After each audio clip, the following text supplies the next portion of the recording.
Muy bien, hermanos, vamos a ir a la palabra del Señor, al libro de Apocalipsis, capítulo 4. Concluimos ya un estudio muy interesante acerca de los capítulos 2 y capítulos 3 de Apocalipsis, donde vimos las 7 iglesias de Asia Menor a las que el Señor Jesucristo les escribe a través del apóstol Juan, que estaba exiliado en la isla de Patmos. Vimos y consideramos cada uno de los mensajes a estas 7 iglesias para entender, ¿verdad?, que lo que los receptores originales recibieron de cada una de las enseñanzas y exhortaciones de estos mensajes, y por supuesto también para aplicar a nuestra iglesia, a nuestras vidas, ¿verdad?, estas enseñanzas tan desafiantes, tan profundas, tan fuertes que encontramos en estos capítulos 2 y 3 de Apocalipsis. Palabras en algunos casos bastante duras y en otros casos también bastante esperanzadoras. Y como ya hemos dicho en reiteradas oportunidades, los capítulos 2 y 3 de Apocalipsis están allí para dejarnos un mensaje muy evidente de cómo Dios quiere y espera que su iglesia esté esperando, expectante, la segunda venida de Cristo. Así que encontramos la autoridad del Señor manifestada, encontramos también los elogios que el Señor da y aquellas cosas que debemos nosotros estar haciendo.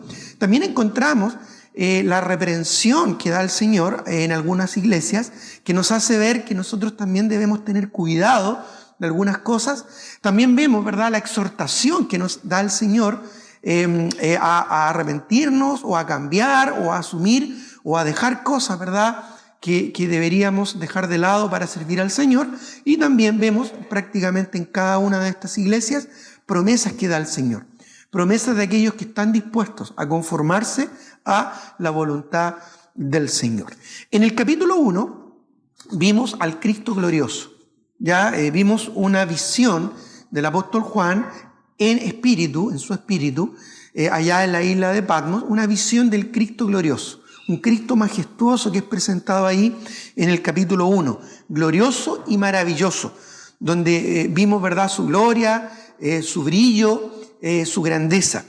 En los capítulos 2 y 3 vemos una visión de Cristo como el Señor y cabeza de su iglesia, ya representada a través de estas 7 iglesias en Asia Menor, que a su vez son representativas del resto de las iglesias contemporáneas a ellas y al apóstol Juan, ahí en Asia Menor y en todo el mundo en ese momento, ¿ya?, pero también representativas de todas las iglesias a lo largo de toda la historia humana, donde también nosotros podemos sentirnos identificados. Y vemos a Cristo paseándose entre los candeleros, es decir, en medio de sus iglesias, ejerciendo, ¿verdad?, su liderazgo, su autoridad, su señorío, ya, a pesar de que en una de estas iglesias, como la iglesia de la Odisea, le dejaron afuera, ¿verdad? Dejaron afuera su señorío. Sin embargo, aún vemos la autoridad del Señor. Y ahora, en los capítulos 4 y 5, vamos a ver a una visión de Cristo como el soberano y como el digno de toda admiración, de toda honra, de toda gloria y especialmente de toda adoración celestial. Vamos a ver una visión, ¿verdad?, del trono de Dios, de la gloria de Dios, y una visión que tiene el apóstol Juan acerca de Cristo, ¿verdad?, como el soberano. Luego vamos a ver en el capítulo 5 a Cristo como el que es digno de desatar los sellos para que se siga desarrollando el plan de Dios a través de los siglos. Y después de los capítulos 6 hasta más o menos una parte del capítulo 19, vamos a ver cómo en el futuro se va a desarrollar un periodo terrible conocido como la Gran Tribulación, y más o menos como a la mitad del capítulo 19 vamos a ver cómo se establece el reino literal, el reino de Cristo aquí en la tierra por 1000 años, y ya de los capítulos 20 al 22 vamos a ver el fin de los tiempos, es decir, el juicio del gran trono blanco, la destrucción de los cielos y de la tierra y la formación de cielos nuevos y tierra nueva, donde mora la justicia, como también la ciudad celestial, la nueva Jerusalén que desciende del cielo para posarse sobre el cielo nuevo y tierra nueva, y de esa manera entrar a lo que llamamos el estado eterno, es decir, estar para siempre con el Señor. ¿Ya? Este es como un panorama, ¿verdad?, muy completo, muy resumido, muy sucinto, ¿verdad?, de este libro de Apocalipsis. Vamos al capítulo 1, al capítulo 4, versículo 1 de este libro, Apocalipsis 4, 1. Ya dice el versículo 1.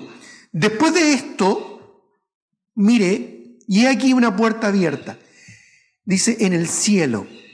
Y la primera voz que oí, como de trompeta, hablando conmigo, dijo, sube acá, y yo te mostraré las cosas que sucederán después de estas. Bueno, en primer lugar, vemos una transición. Ya, como ya expliqué, capítulo 1 vemos la visión del Cristo glorioso y maravilloso. Capítulo 2 y 3 ya estudiamos una visión de Cristo como el Señor y cabeza de su iglesia. Y en el capítulo 4, acá, vemos una visión de Cristo como soberano y digno de adoración celestial. Por eso dice, después de esto, es decir, después de los eventos relatados en los capítulos 2 y 3, después de lo que podemos llamar el periodo de la iglesia, después, ¿verdad?, de lo que podríamos llamar la dispensación de la gracia del Señor. Ya, Dios hace distinciones a través de los tiempos. Ya, Dios no cambia, Él es el mismo, pero la forma en que Él trata con el ser humano sí cambia, porque nosotros cambiamos. Y es por eso que Él, a través de una revelación progresiva, y que culmina en el Apocalipsis justamente, ya con esta última revelación, ya no hay más revelación hoy en día, Él estableció periodos y etapas en la historia humana. Ya hay 7 dispensaciones, ya la hemos mencionado: la dispensación de la inocencia antes de la caída, la dispensación de la conciencia después de la caída, la dispensación luego, ¿verdad?, del gobierno humano, la dispensación de la ley, la dispensación, me faltó una, la dispensación de la promesa, ¿ya? Después viene la dispensación de la ley, después viene la dispensación de la gracia, y finalmente la última y séptima, que es la dispensación del reino milenial. Ya lo hemos visto, no vamos a profundizar en eso ahora. Pero sí debemos decir que Dios es muy claro en las transiciones que hace a través de su revelación. Y aquí hay una clara división histórica de distintos periodos. Y esta visión marca un antes y un después en la historia humana. Porque en esta visión nosotros vemos cómo Dios, a través de una experiencia espiritual, de una experiencia de visión espiritual, participa al apóstol Juan de eventos que van a ocurrir ya no durante este periodo, sino que en el futuro. Aquí vemos un salto al futuro. Muchas películas se han hecho al respecto, ¿verdad? Sin embargo, aquí en concreto, en la palabra de Dios, vemos que Dios está, a través de una visión, llevando y mostrándole al apóstol Juan algo de lo que va a ocurrir en el futuro. Esto todavía no ocurre. Esto está todavía por suceder. Es literalmente lo que podríamos llamar una profecía. Y una profecía solamente puede venir a través de revelación. Hoy en día ya no hay nueva revelación.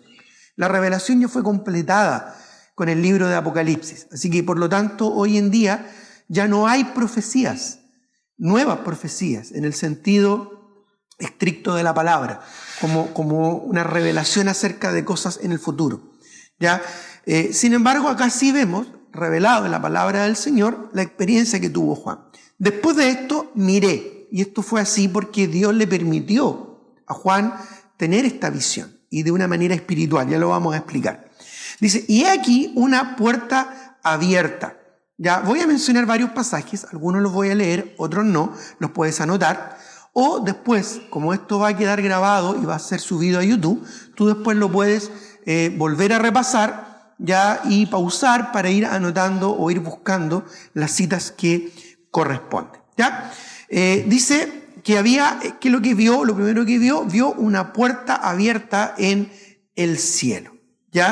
En Apocalipsis vemos 3 puertas muy importantes.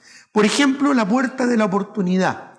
En Apocalipsis capítulo 3, el versículo 8, vemos, ¿verdad?, en Apocalipsis capítulo 3, versículo 8, en el mensaje de Dios a la iglesia de Filadelfia, que el Señor le da una puerta de oportunidad. Dice, yo conozco tus obras, he aquí he puesto delante de ti una puerta abierta, la cual nadie puede cerrar, porque aunque tienes poca fuerza, has guardado mi palabra y no has negado mi nombre. Esta es la puerta de la proclamación del Evangelio, una puerta de oportunidad evangelística para compartir el Evangelio hasta lo último de la tierra, cumpliendo así el mandato que el Señor dejó antes de su ascensión.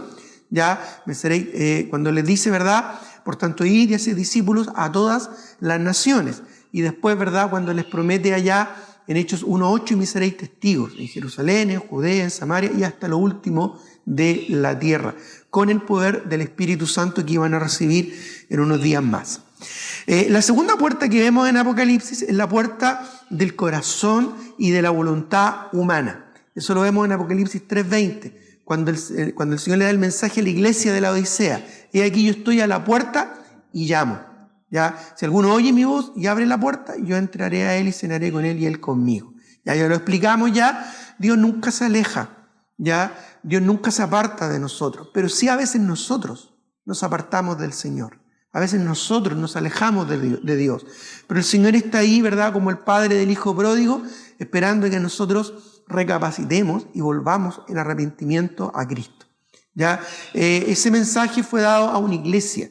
Ya, si bien no es un mensaje ahí evangelístico, sí es un mensaje exhortativo, que aplica tanto a un inconverso como también a un creyente, ya, de oír la voz del Señor y aprovechar la oportunidad que da el Señor para buscarle. Dios da oportunidad en su gracia, en su misericordia, Dios da oportunidad. Es interesante esto porque aún desde el principio, cuando Adán pecó, Adán y Eva pecaron, ellos, ¿qué pasó? Murieron espiritualmente, ¿verdad?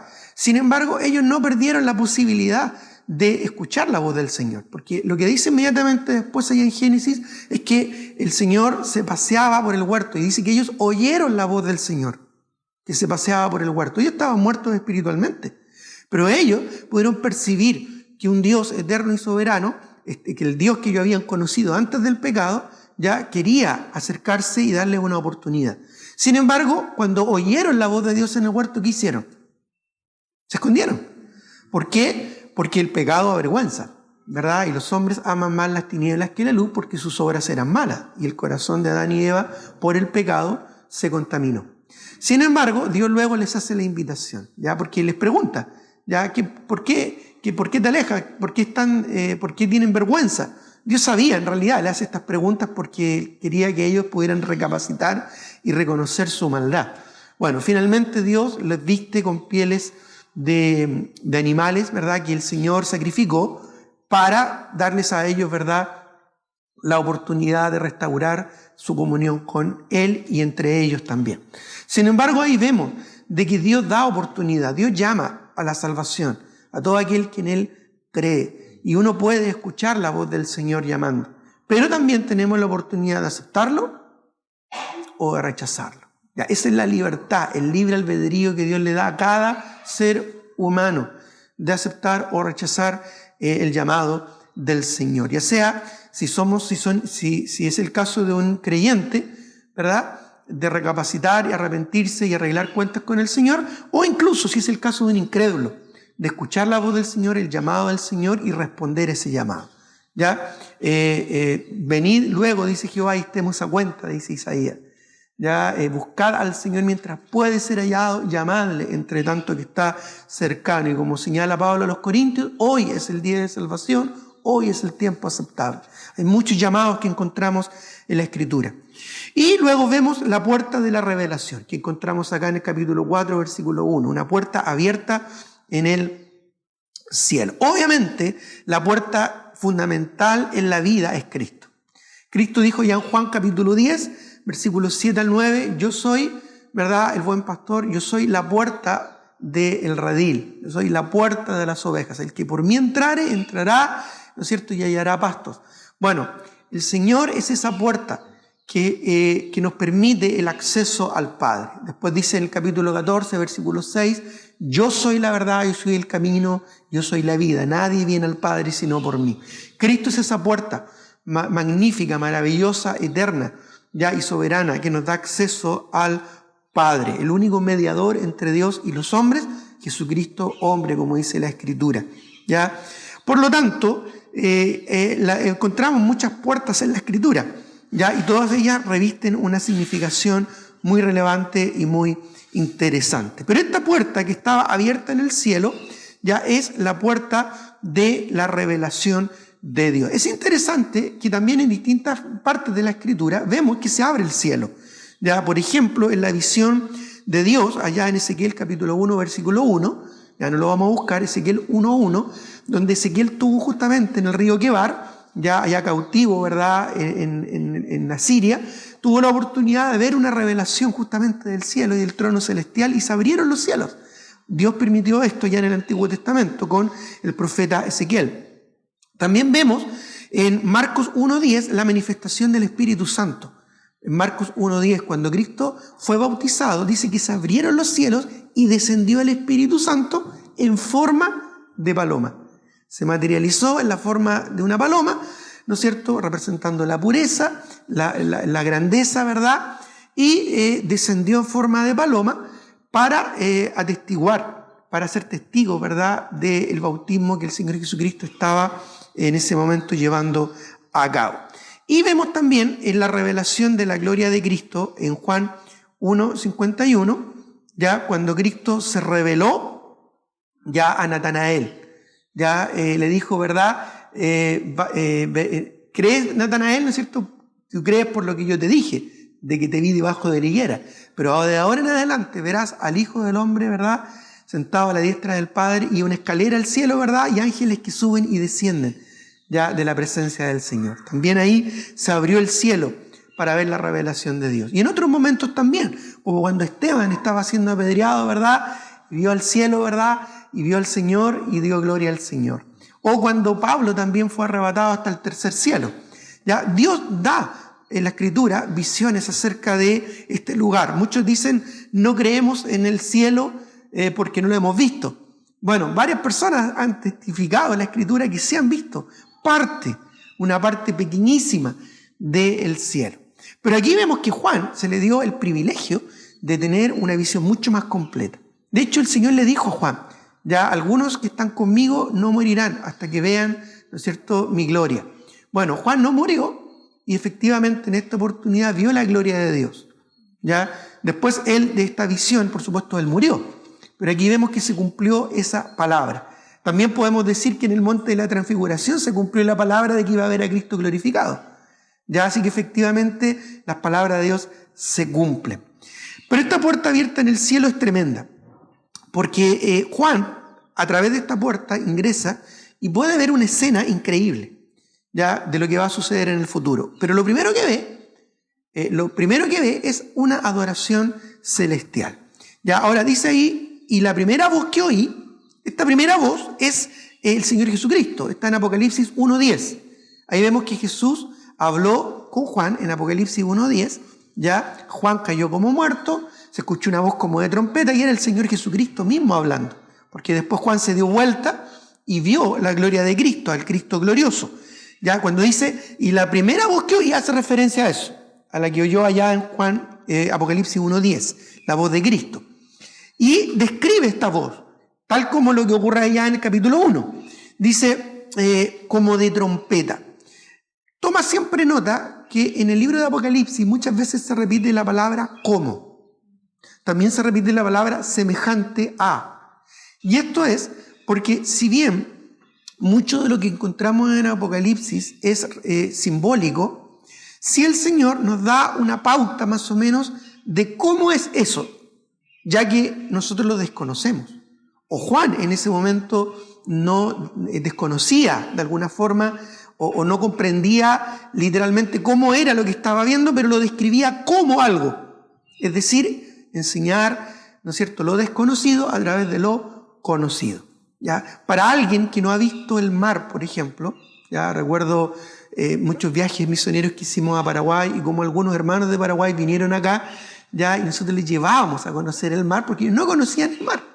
Entonces tratábamos de, cuando estábamos allá en Paraguay, de explicarle cómo era el mar. ¿Y cómo le explicas tú a alguien que nunca ha visto el mar? Bueno, yo les decía, es como, imagínate el río Paraná, ¿no es cierto?, la parte más ancha, más grande, pero eso multiplícalo por 100, ¿ya? Donde tú no ves la otra orilla y donde tú ves solamente una inmensidad por todos lados. Bueno, ahí se hacían una idea. Pero decía, es como esto otro. ¿Ya? O a semejanza de. Bueno, esto lo encontramos muy recurrente. Lo que hace que Apocalipsis, en realidad, a diferencia de lo que muchos dicen, no es un libro difícil de entender. Para nada. Yo he escuchado a muchos creyentes decir, no, es que Apocalipsis es súper difícil de entender. No, hermano, yo propongo que no es difícil de entender. Lo que sí, y ahí estoy de acuerdo, es difícil de creer. Porque hay muchas cosas que vemos ahí que cuesta creerlas. ¿Ya? Muchas de estas las creemos simplemente por fe, porque son cosas increíbles, ¿ya? Maravillosas. Pero no es difícil de entender cuando el Señor te dice, mira, esto es como esto, ¿ya? Refulgente como el oro. Bueno, no podemos imaginar la refulgencia del Señor, pero lo podemos tener una idea vaga, ¿ya? Pero una idea. Por eso es que Pablo dice a los Corintios que hoy en día vemos oscuramente, como en un espejo, la gloria del Señor. Ya hay que entender que en aquellos días los espejos eran prácticamente bronce bruñido nomás, ya no era como los espejos que tenemos hoy en día, y por lo tanto no eran tan claros, no eran tan nítidos, no eran HD como los tenemos hoy. ¿Ya? Entonces por eso hace la analogía a Pablo, ya que vemos oscuramente como por espejo la gloria del Señor. Ya así vagamente una idea general, ¿no es cierto?, de lo que el Señor nos quiere mostrar.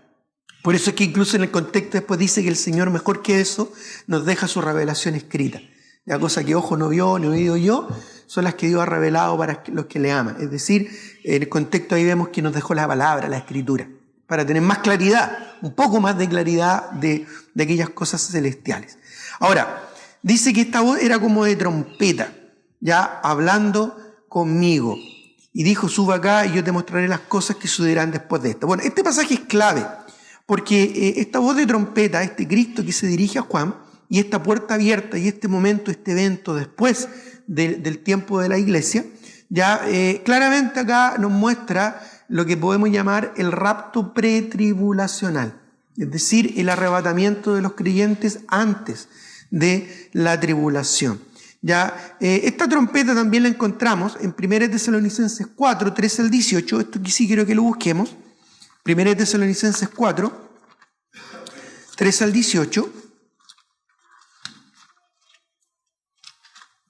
donde encontramos un relato acerca de el arrebatamiento justamente. Dice 1 Tesalonicenses 4, 13 al 18. Tampoco queremos, hermanos, que ignoréis acerca de los que duermen, o sea, los que han muerto en Cristo, para que no os entristezcáis como los otros que no tienen esperanza, es decir, los incrédulos. Porque si creemos que Jesús murió y resucitó, así también traerá Dios con Jesús a los que durmieron en Él, o a los que han muerto en Cristo, muertos, ¿verdad?, siendo creyentes. Por lo cual decimos esto en palabra del Señor, que nosotros que vivimos, que habremos quedado hasta la venida del Señor, ¿ya?, que es el evento que vemos acá de esta puerta abierta, no precederemos a los que durmieron, es decir, los que ya han muerto en Cristo. Porque el Señor mismo dice, con voz de mando, con voz de arcángel y con trompeta de Dios, descenderá del cielo y los muertos en Cristo resucitarán primero. Luego nosotros, los que vivimos, los que hayamos quedado, seremos arrebatados juntamente con ellos en las nubes, porque en ese momento Cristo no va a descender en la tierra, literalmente, sino que va a llegar hasta las nubes. Así que en las nubes nos vamos a encontrar con el Señor, ya en las nubes, para recibir al Señor en el aire. Y así estaremos siempre con el Señor. Por tanto, alentados los unos a los otros con estas palabras. Este es un aliento, una esperanza. Nosotros como creyentes no vamos a pasar por la tribulación, porque si no, no sería una esperanza. Claramente.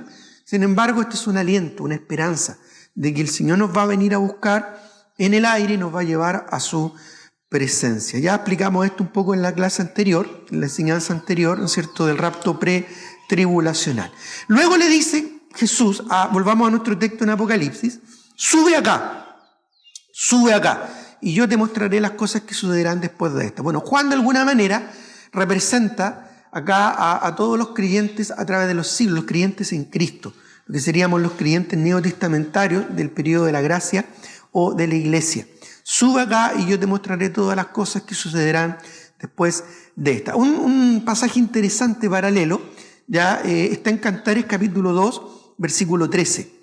Ya, esto es interesante porque podría significar ya la primera mención de lo que podríamos considerar el arrebatamiento. Ya, quizás tú pensabas que esto no era mencionado o no era de alguna u otra manera claramente indicado en el Antiguo Testamento. Pero mira por favor lo que dice el libro de Cantares, capítulo 2, versículo 13. Ustedes saben que Cantares para Israel representaba la relación de Dios con su pueblo. Ya Israel ahí como la tsunamita, ¿verdad? La novia. Pero para nosotros en el Nuevo Testamento representa la relación entre Cristo y la iglesia. Hay mucha analogía, hay muchos estudios que uno puede hacer hermosos, muy lindos del libro de Cantares, donde no solo es un libro que nos muestra acerca de la relación entre un hombre y una mujer, ya que a propósito es un excelente libro para aquellos que se van a casar o que ya están casados y quieren avivar la llama de la pasión, ¿verdad?, en el matrimonio. Un muy buen libro de lectura, lo recomiendo, ya bajo su propia responsabilidad por si acaso. Ya me desligo de cualquier responsabilidad añadida. Pero también representa esa relación íntima, cercana, ¿verdad?, que Cristo tiene con su iglesia. Y interesante porque en Cantares capítulo 2, versículo 13, Cantares 2:13, ya en este contexto, ya vemos que el Señor aquí habla algo interesante. Ya, la higuera en la Biblia representa la restauración nacional de Israel. El olivo representa su restauración espiritual. ¿Ya? Israel obtuvo su territorio en el año 1900, si mal no recuerdo, 48, ¿sí? Exacto. Ya, porque no lo tuvo, después del cautiverio perdió su territorio y lo reconstituyó. Así que ahí vemos, ¿verdad?, cómo la higuera empieza a reconstituirse. Eso se va a culminar, se va a reconstituir finalmente después de la tribulación. ¿Ya? Todavía están en un proceso ellos. ¿Ya? Porque ellos tienen una parte, el control de una parte solamente de Palestina. ¿Ya? El control completo de la tierra prometida va a ocurrir, pero no todavía. Eso va a ser después de la tribulación y durante el reino milenial. Ahí se van a cumplir las promesas. Pero el proceso de esta higuera ya en flor, por decirlo así, o empezando a dar fruto, aún todavía sin dar fruto, lo vemos a través de la higuera. Por eso es que Natanael estaba debajo de una higuera, por eso es que el Señor maldijo la higuera y la relacionó con Israel. Bueno, hay varias analogías. Si uno compara escritura con escritura, claramente se puede dar cuenta de esto. Pero es interesante que acá dice: la higuera ha echado sus higos y las vides están en ciernes. ¿Ya? La higuera ha echado sus higos, es decir, está empezando a dar fruto, y las vides están en ciernes. Las vides representan el juicio de Dios. Y cuando las vides están en ciernes, se refiere a que en algún momento va a llegar el juicio del Señor. Y luego dice, después de este contexto, un contexto simbólico, por supuesto, ya tipológico, más bien, para ser más exactos, dice: levántate, oh amiga mía, hermosa mía, y ven. Qué analogía más bella, ¿verdad? Tan poética, simbólica, pero a la vez tan increíble, de cómo el Señor, que es el esposo, ¿verdad?, va a llamar a su novia, que es la iglesia, a su presencia. Ya estamos en el tiempo, las vides están en ciernes, ya viene el juicio de la tribulación, los higos han empezado a echar sus higos, es decir, ya va a empezar a dar fruto la nación de Israel cuando Dios trate con la nación. Así que es el tiempo, mi querida esposa, va a decir el Señor, ven para que nos casemos y estemos para siempre unidos en lo espiritual. ¿Ya? Quería compartir con ustedes ese pasaje interesante, ¿verdad?, y analógico, tipológico que encontramos en el Antiguo Testamento. Ya, sube acá y yo te mostraré las cosas que sucederán después de estas. ¿Ya? Y ahí vemos claramente una referencia al bosquejo del libro de Apocalipsis. En Apocalipsis 1:19 vemos el bosquejo de todo el libro. Dice: escribe las cosas que has visto, capítulo 1, y las que son, capítulos 2 y 3, las 7 iglesias de Apocalipsis, del Asia Menor, y las que han de ser después de estas, el futuro. Y es lo que estamos viendo de aquí en adelante, del capítulo 4 en adelante. ¿Ya? Ahora pasemos por favor al capítulo 2. Perdón, al capítulo 4, versículo 2. Dice: y al instante, o sea, esto fue un instante, como dice Tesalonicenses, un abrir y cerrar de ojos. Ya no fue que él fue subiendo lentamente y viendo, no sé, oh, mira qué lindo se ve aquí, oh, aquí se ve la villa de de Patmos, ¿no es cierto? Ya se ve. No. Dice que al instante, en un abrir y cerrar de ojos, dice, ya yo estaba en el Espíritu. Ahora, para hacer honor al texto bíblico, ya probablemente la mayoría de sus Biblias tiene Espíritu con mayúscula. ¿Me equivoco, no? Ya.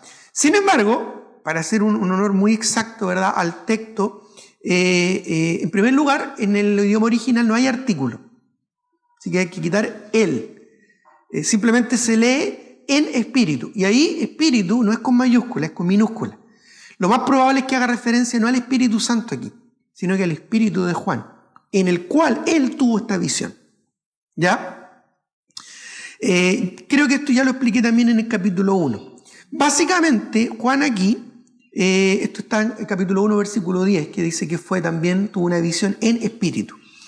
Ya, básicamente aquí Juan fue traspuesto en su espíritu, en su propio espíritu, el espíritu que Dios le dio, fuera del cuerpo para tener esta visión del futuro. ¿Ya? Esto lo vemos en Apocalipsis 1.10, en Apocalipsis 4.2 que estamos leyendo, en Apocalipsis 4.17, en Apocalipsis 17.3 y en Apocalipsis 21.10. Todas estas referencias se refieren a Juan en espíritu, ¿ya? Y no necesariamente refiriéndose al Espíritu Santo. ¿Ya? Debo decirle, ¿verdad?, que el Espíritu Santo es una persona, es Dios, y aparece claramente en este capítulo, pero no necesariamente aquí en este versículo. No porque esté con mayúscula, necesariamente esa referencia al Espíritu Santo. ¿Ya? También hay que recordar que cuando fue escrito el Nuevo Testamento, principalmente fue escrito en griego, ¿ya? Y fue traducido, o sea, fue copiado, ¿no? Y normalmente las versiones más antiguas que se tienen están en griego y están en mayúsculas, ¿ya? En lo que se llama unciales, que es un tipo especial de mayúsculas, ¿ya? Y por lo tanto no hay diferencia entre mayúscula y minúscula, ¿ya? Es solo un dato quizás más técnico, pero no deja de ser interesante para hacer una correcta interpretación de las Escrituras. Así que aquí vemos que es el Espíritu Santo revelando al Espíritu de Juan una visión, tal como dice 1 Pedro 1, 20 al 21, ¿ya?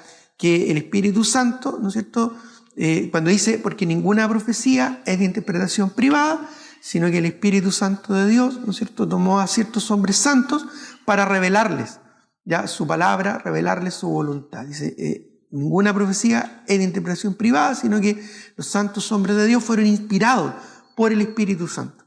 ¿Ya? Siempre el Espíritu Santo está detrás de cada revelación.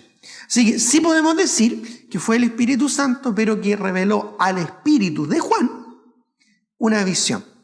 ¿Ya?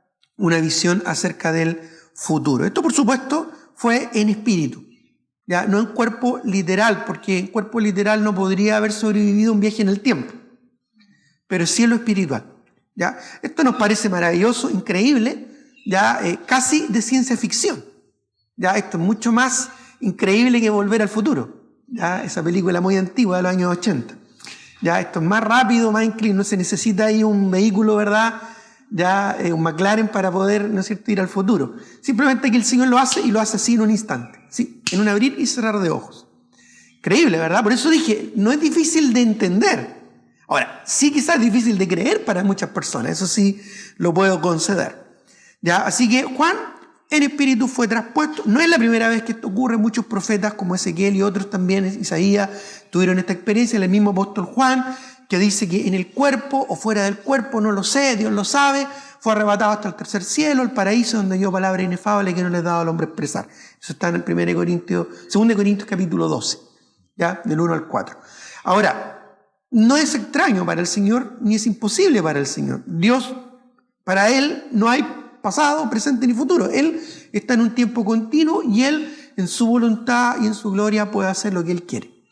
Y puede hacer con sus hijos lo que Él quiere. Así que no es extraño esta visión del futuro, ¿ya?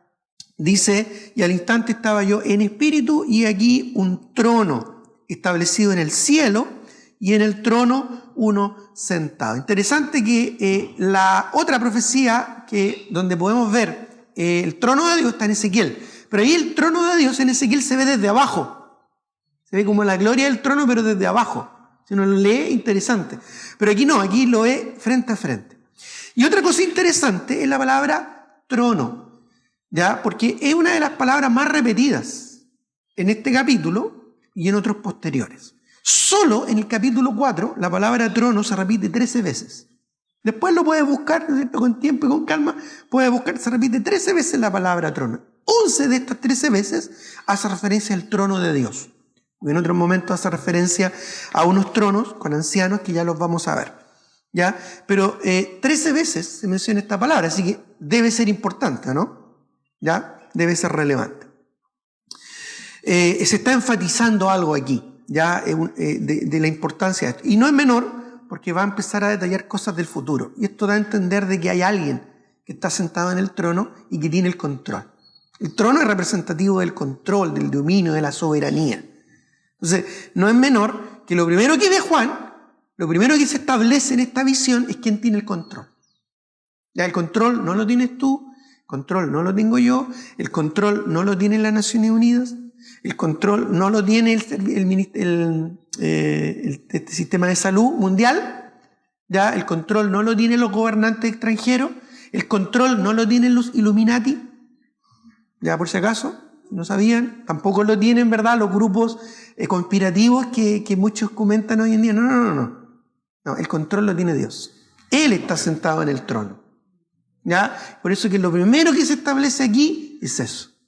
Dios tiene el control. No importa lo que ocurra, no importa lo que pase.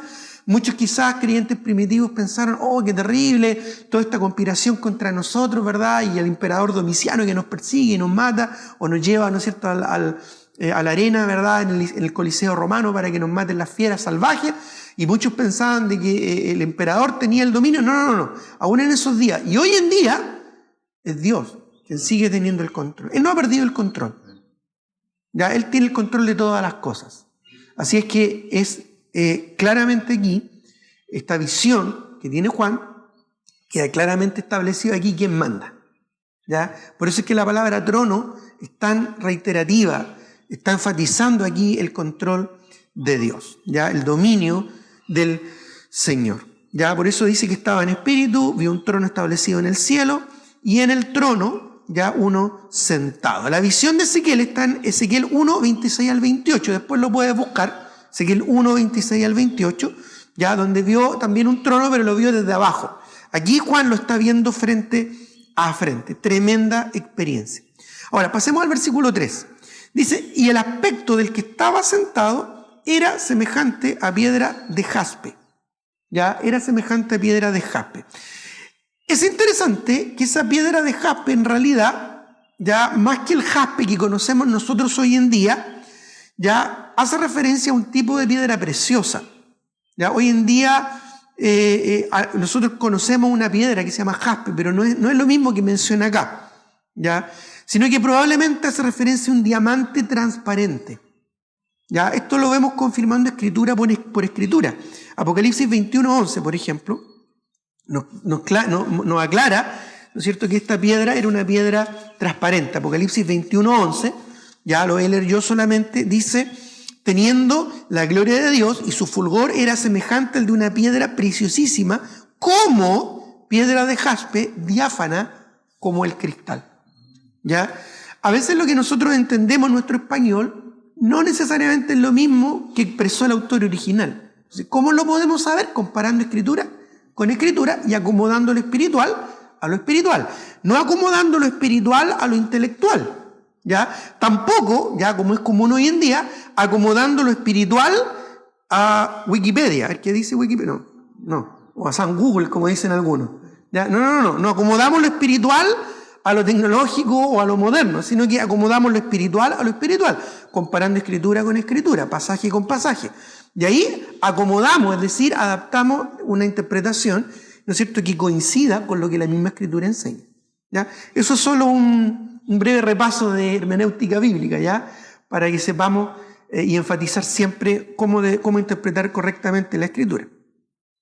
Así que básicamente jaspe acá probablemente hace referencia a un tipo de diamante transparente, preciosísimo, ¿ya? Que da gloria de dos cosas, de la santidad por su transparencia y de la gloria de Dios por su refulgencia. ¿Ok? Ahora, También el aspecto del que estaba sentado, ¿ya? Se refiere a Jesucristo y que era semejante a esta piedra de diamante transparente, pero también era semejante a piedra de cornalina. Esa palabra cornalina también es distinto a la cornalina que conocemos hoy en día en nuestro lenguaje moderno. De hecho, la palabra original es la palabra sardio. De ahí viene la palabra sardis, ya que es una de las iglesias de Apocalipsis. Y básicamente es una piedra preciosísima, también una especie de diamante, ya un mineral de rojo muy oscuro, un rojo muy, muy fuerte y muy oscuro, ya probablemente representativo del juicio de Dios, el juicio de la justicia de Dios, su santidad, su refulgencia, su justicia. Dice, y había alrededor del trono un arco iris. Interesante también, porque esa palabra alrededor literalmente indica un círculo perfecto. ¿Ya? Nosotros muchas veces vemos el arco iris y lo vemos, ¿no es cierto?, muy hermoso después de una lluvia. Ya acá hemos visto arco iris preciosísimo, ¿verdad?, en nuestras costas, de acá de la quinta región, en Viña del Mar. Pero este arco iris era muy particular porque era completo, lo que nos habla de la completa misericordia de Dios. El arco iris representa eso, la misericordia del Señor. Recordemos, ¿cuándo Dios creó el arco iris? Después del diluvio, como una promesa de amor y misericordia de que nunca más iba a destruir la tierra por agua. Ahora, no dijo nada del fuego, pero por lo menos por agua estamos salvados, ¿ya? Ahora, vemos, ¿verdad?, que alrededor del trono, ya en un círculo perfecto y completo, estaba este arco iris. Y luego dice, semejante en aspecto a la esmeralda. Porque es interesante que en el arco iris, el color más predominante del arco iris es el verde esmeralda, ¿ya? Y que da cuenta de la grandeza, la misericordia, la genialidad de Dios, ¿ya? Esto nace, ¿verdad?, de Génesis 9, después del diluvio, ¿no es cierto?, cuando Dios promete a Noé que no iba a destruir más la tierra por agua, ¿ya? Y esta promesa la vemos coronada aquí en este trono, ¿ya? Es interesante, ¿verdad?, cómo Dios mantiene sus promesas y cómo Dios también las manifiesta, ¿ya? Sigamos.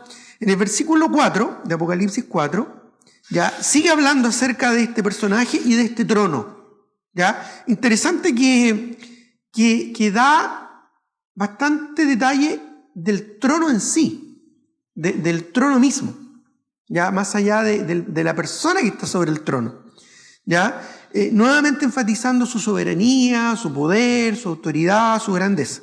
Dice el versículo 4, y alrededor del trono, nuevamente rodeándolo, había 24 tronos, ya 24 tronos, o sea, rodeando el trono. Ya, quizás, mírenme un momentito, quizás estaba el trono y el arco iris tal vez estaba así, ¿no es cierto? Pero ahora Juan está viendo nuevamente el trono y ve que ahora quizás está rodeado así. ¿Ya? No lo sabemos exactamente, podemos quizás imaginarlo solamente, ¿ya?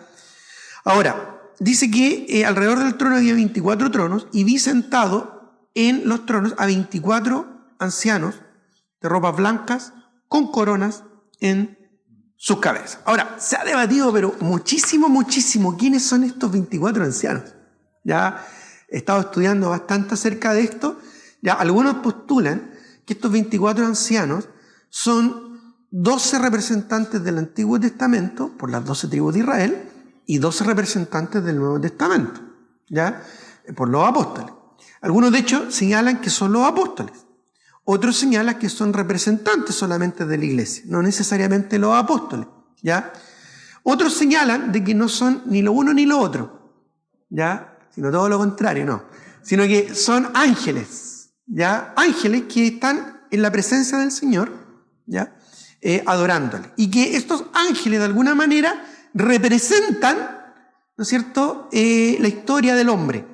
Tanto en el Antiguo como en el Nuevo. En el Antiguo Testamento vemos ángeles que representan a Israel. En el libro de Daniel, por ejemplo, vemos a los principales príncipes, ya como en Daniel 11, que se presenta frente a Daniel. Hoy en el Nuevo Testamento incluso vemos ángeles guardianes, que son espíritus ministradores a favor de los que heredaremos la vida eterna, como dice Hebreos 1.3. ¿Ya? Y ángeles, ¿verdad?, que cuidan y protegen a los creyentes. Incluso lo vemos en las 7 iglesias de Apocalipsis cuando el Señor escribe a los ángeles. Aunque ya explicamos que esos ángeles probablemente de Apocalipsis hace referencia a los pastores de las iglesias o a los mensajeros de las iglesias, que es lo que significa la palabra ángel. ¿Ya? Así que hay mucho debate en cuanto a esto. ¿Ya? No vamos a meternos en este debate, pero sí voy a señalar lo que yo entiendo de este pasaje. ¿Quiénes podría referirse según lo que trato de definir comparando la misma escritura con la escritura y poniendo mucha atención a los detalles? ¿Ya? Básicamente, considero que estos 24 ancianos ya son una especie como de mando conjunto con el Señor Jesucristo, ¿ya? Y que hacen referencia a representantes redimidos del periodo de la gracia o de la iglesia. ¿Ya? Vemos sus vestiduras blancas y sus coronas de oro. ¿Ok?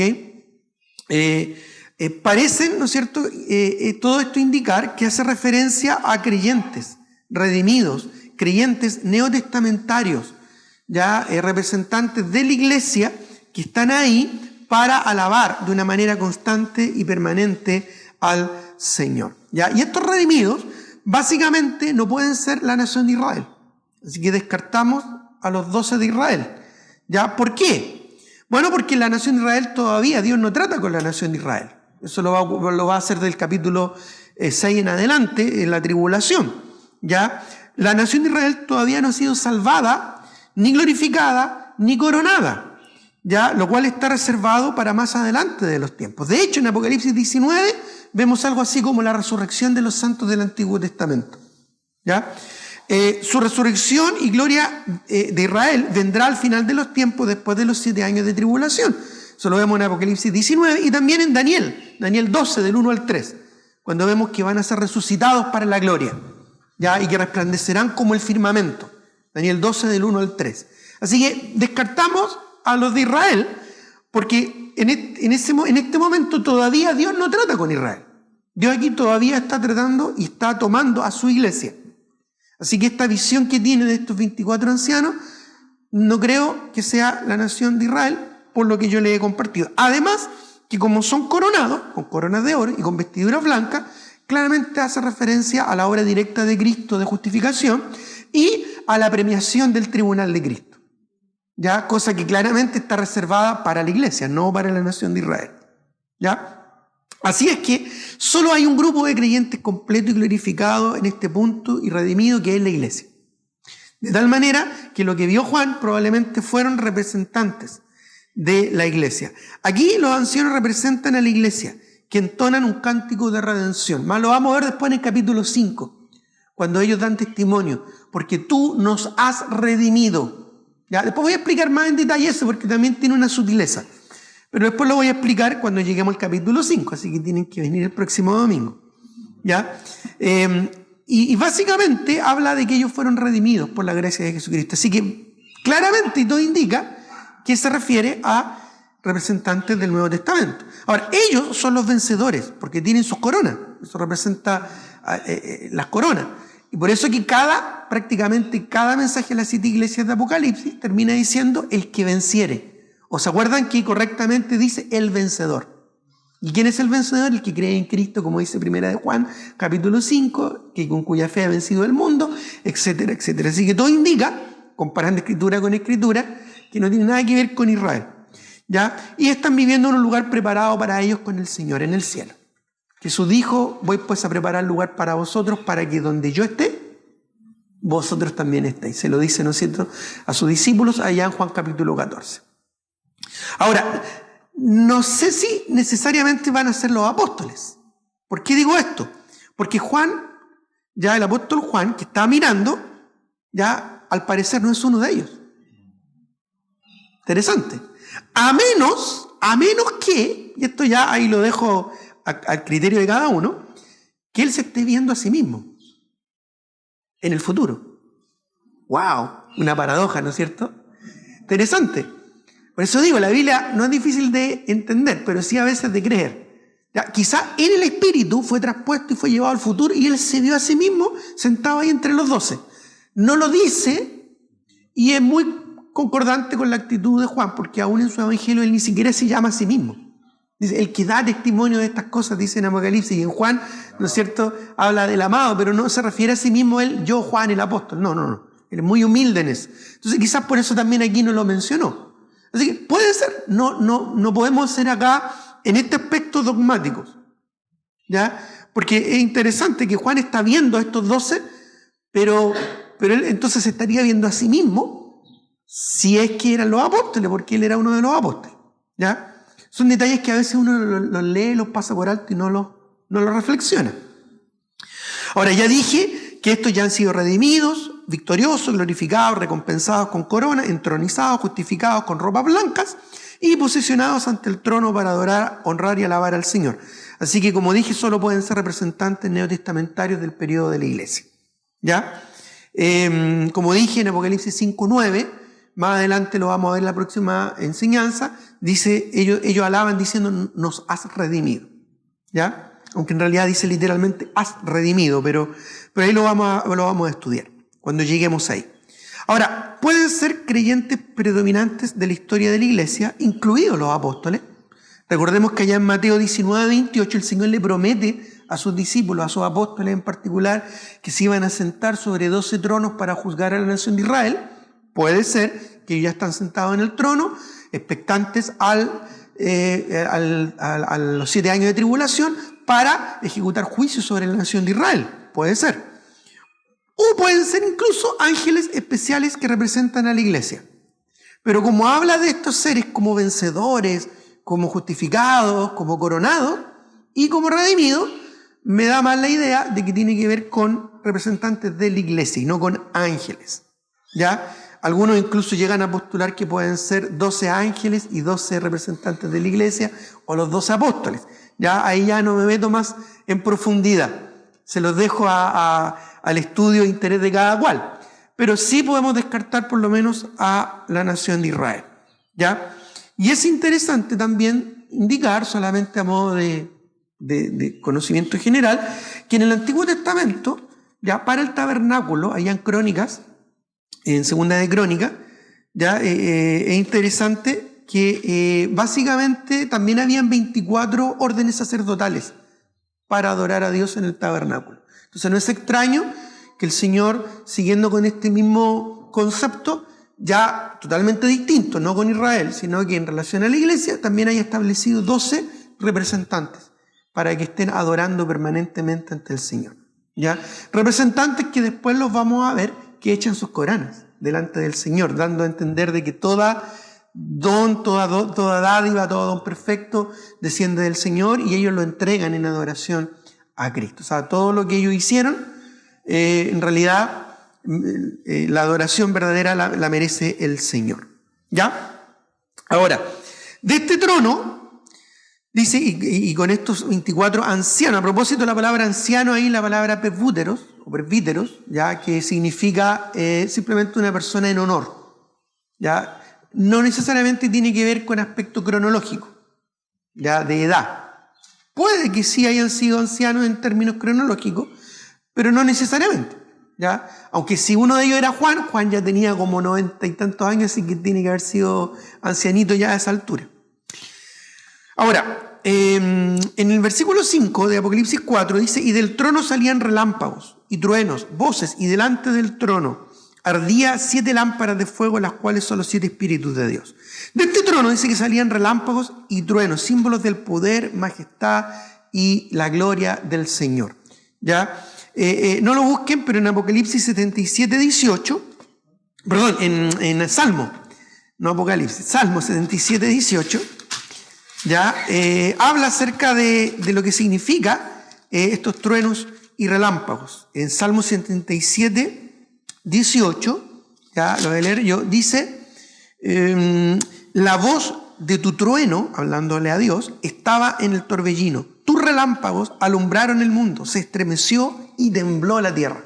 Habla del poder, la magnificencia del Señor que salía, ¿no es cierto?, y se evidenciaba de este trono soberano. Relámpagos y truenos y voces nos hacen recordar en el monte, ¿no es cierto?, Sinaí, cuando Israel recibe las tablas de la ley, la revelación de Dios. Y delante del trono ya ardían 7 lámparas de fuego, Bueno, es interesante esto porque básicamente esto tiene que ver con el Espíritu Santo. De hecho, dice, las cuales son los 7 Espíritus de Dios. Y como estudiamos también en clases pasadas, esto se refiere al Espíritu Santo. Habla de la perfección del Espíritu Santo como persona, ¿ya? Puedes tú, no lo vamos a buscar ahora, compararlo con Zacarías 4, 2 al 6. Zacarías 4, 2 al 6, donde claramente se relaciona a estas 7 lámparas encendidas con el Espíritu Santo. Cuando dice que no es por espada ni por fuerza, sino con mi espíritu, dice el Señor. Y lo relaciona con estas 7 lámparas. Eso está en Zacarías 4, 2 al 6. Después tú lo puedes buscar o puedes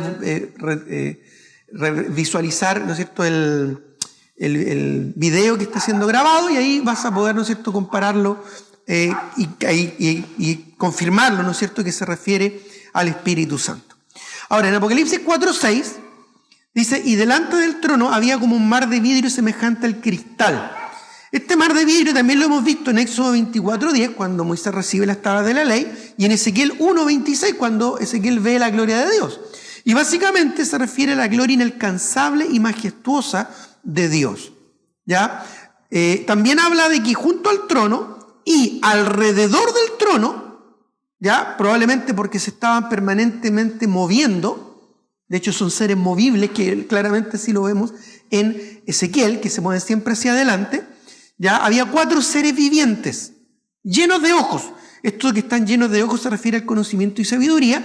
Y estos 4 seres vivientes, que también los encontramos en Ezequiel 1, del 5 al 10, son ángeles muy, muy cercanos y especiales para Dios. Pero estos ángeles tenían una característica especial, ¿ya? No solo estaban llenos de ojos por delante y por atrás, es decir, no se les escapaba nada, sino que además, dice el verso 7, y el primer ser viviente era semejante, no dice que era igual, ni dice que era, sino que era semejante, ¿ya?, a un león, hablando de grandeza, soberanía y poder. El segundo era semejante a un becerro, hablando de fuerza, fidelidad y humildad. Becerro o buey en la Biblia muchas veces se usa en forma intercambiable, porque en Ezequiel hace referencia como un buey, aquí como un becerro. ¿Ya? El tercero tenía rostro como de hombre, hablando de su inteligencia y capacidad. Y el cuarto era semejante a un águila volando, hablando de su divinidad, su altura y su majestad, por supuesto. ¿Ya? Ahora bien, estos seres vivientes, ¿por qué tenían esta semejanza? ¿Ya? Probablemente por estar siempre frente a Dios, su semejanza representaba las virtudes y el carácter de Dios, así como de toda su creación a su servicio. El buey, símbolo de aquellos animales domésticos, el león, animales salvajes, ¿verdad? El águila volando por sobre todo, y por supuesto el hombre, ya que coronó la creación. Además, podemos relacionar esto, ¿verdad?, con el Señor Jesucristo. Jesucristo es el rey, ¿no es cierto?, de la tribu de Judá. Él es el siervo sufriente, humilde. Él es el hombre, ¿verdad?, el Hijo del Hombre, que vino a salvarnos del pecado, y Él es Dios, haciendo referencia, ¿no es cierto?, a su divinidad. O también podríamos relacionarlos con los 4 evangelios. Mateo, que presenta a Cristo como el rey, sería, ¿no es cierto?, como el león. Marcos, como el becerro, el buey o el ciervo. Lucas, como el hombre, hablando de la humanidad. Y Juan, como el águila, hablando de su divinidad. ¿Ya? De hecho, cuando uno lee Mateo, siempre hay énfasis en el trono y la gloria y en la realeza de Dios. Marcos habla siempre de sus milagros, de sus hechos, de su actitud de siervo. Ya él no vino a ser servido, sino a servir, como dice Marcos. Lucas, como médico, se enfoca más en la parte humana, explicando sus detalles humanos. Y Juan, obviamente, tiene que ver con su divinidad, porque siempre está hablando ahí de la gloria celestial. ¿Ya? Ahora bien, en el versículo 8, ¿ya?, dice, y los 4 seres vivientes tenían cada uno 6 alas y alrededor, y por dentro estaban llenos de ojos, y no cesaban día y noche de decir, santo, santo, santo es el Señor Todopoderoso, Señor Dios Todopoderoso, el que era, el que es y el que ha de venir. Dice que estas alas representan quizás su velocidad, no eran omnipresentes, pero sí muy veloces. Dice que estaban llenos de ojos, su conocimiento superior, no omnisciencia, pero conocimiento superior, y no cesaban de decir santo, santo, santo. Ahora, no necesariamente el santo, santo, santo se refiere a las tres personas de la Trinidad. Un santo para Dios, un santo para el Hijo y un santo para el Espíritu Santo. Sin embargo, sí habla de su santidad plena y perfecta, como el Dios todopoderoso, el que era, el que es y ha de venir, hablando de su eternidad. Característica que también la vemos en Apocalipsis 1.4 y 1.8 refiriéndose a Cristo, el que era, el que es y el que ha de venir. Un Dios eterno que tiene una relación con el hombre. Toma atención, el que era, el que es, eterno, completo, y el que ha de venir, es decir, que interviene en la humanidad. Dios ha intervenido y va a intervenir. Dios no es un Dios lejano. Él va a intervenir, Él va a poner su dedo ahí en el cronómetro y decir, ahora voy a tratar con Israel. Es decir, un Dios cercano que interviene en nuestras vidas. Él va a venir, no solo es el que era y el que es, sino el que va a venir. Va a estar a cargo de lo que va a ocurrir en el futuro. El versículo 9, vamos más rápido porque ya queda muy poco tiempo. Y siempre que aquellos seres vivientes dan gloria y honra y acción de gracias, tres cosas interesantes que vemos en los ángeles, ya no lo voy a destacar acá, tú lo puedes investigar, pero ¿por qué los ángeles dan gracias? Básicamente nosotros como hombres tenemos mucho que dar gracias, pero ¿qué tipo de acción de gracias dan estos ángeles? Interesante. Ya lo dejo ahí como pregunta, ¿no es cierto?, para cada uno, para incentivar su interés en la Escritura. Pero ellos dan gloria, honra y acción de gracias al que está sentado en el trono y al que vive por los siglos de los siglos, es decir, el Eterno. Dice el versículo 10, y los 24 ancianos se postran literalmente y se caen, eso es lo que significa la palabra, se caen delante del que está sentado en el trono y adoran, ya, esa palabra adorar es la palabra proscuneo, pros que significa hacia y cuneo significa besar, ya, y literalmente el beso de un perro. Sí, de ahí viene la palabra kun, ya, y literalmente significa eso, el beso de un perro, como un perrito que languetea a su amo. Esa es más o menos la idea de esta palabra, proscuneo, ya, hacia un beso, ¿no es cierto?, humilde, como haciendo reverencia, postrándose, inclinarse, besando, reverenciar, venerar, homenajear, adorar, ¿no es cierto?, a un Dios supremo. Dice, y adoran al que vive por los siglos de los siglos y echan sus coronas, sus galardones, su guirnalda. Literalmente eso significa la palabra, ya, Stefanos, o literalmente su trenzado, significa eso. Una corona corona representando la corona que honraban a los atletas griegos que participaban de las Olimpiadas, ¿ya? Y echan sus coronas. Por eso es que pensamos a propósito que son representantes de la iglesia, a propósito. Echan sus coronas delante del trono diciendo. Este es el primero de 20 cánticos corales que hay en Apocalipsis. Hay 20 cánticos corales en Apocalipsis como este. Diciendo, Señor, digno eres. Próximo domingo vamos a hablar acerca de esa dignidad más en profundidad. Digno eres de recibir la honra, la gloria y la honra y el poder, porque tú creaste todas las cosas y por tu voluntad existen y fueron creadas. Tremendo panorama del trono, de la soberanía, del control, de la gloria celestial. ¿Cómo no vamos a estar esperanzados en el Señor? ¿Cómo esto no debería motivarnos a vivir vidas más santas, consagradas en servicio a nuestro Señor? Él está por venir. Y esto va a ser, hermanos, lo primero que vamos a ver nosotros cuando lleguemos a la presencia del Señor. Vamos a cruzar por esta puerta abierta en el cielo, ¿verdad? Vamos a cruzar por ahí en el rapto y la primera escena que vamos a ver va a ser esta. Así que esta, hermano, es lo primero que vamos a encontrarnos en el cielo cuando el Señor nos venga a buscar. Esta va a ser la postal que nos vamos a encontrar en ese instante, en ese momento de abrir y cerrar de ojos. ¿Cómo no vamos a tener una esperanza gloriosa? ¿Te das cuenta? Así es que ánimo, hermanos, firmes y adelante sirviendo al Señor con gozo. Muy bien, vamos a terminar en oración, ¿ya? Y luego vamos a repartir las bolsitas de la Santa Cena. Oremos. Señor, te doy gracias por tu palabra, te agradezco por lo que nos muestra y por esta increíble esperanza que tenemos en el futuro. Esperamos ese día, Señor, con ansia. Así como esperábamos alabarte aquí en la congregación, qué hermoso va a ser, qué tremendo va a ser después de muchos siglos llegar hasta ese momento y adorarte a ti. Te alabo, Padre, en el nombre de Jesús. Amén.